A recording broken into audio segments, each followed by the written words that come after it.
Hey everyone, today I'm going to show you how to fix the error in message stream problem in ChatGPT.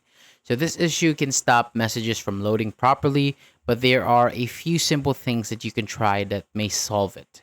So first, open up your browser and click the three dots in the top right corner, and from there open settings, then go to privacy and security. Next, select third-party cookies, then click see all site data and permissions. So in the search bar, search for ChatGPT and clear its cache data. And after that, search for OpenAI and clear those cache files as well. And old cache files can sometimes cause problems while using ChatGPT.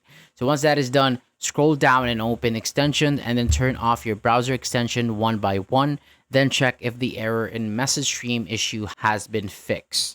If the problem is still there, try opening ChatGPT in a different browser such as Opera, Firefox, or Brave to see if it works normally.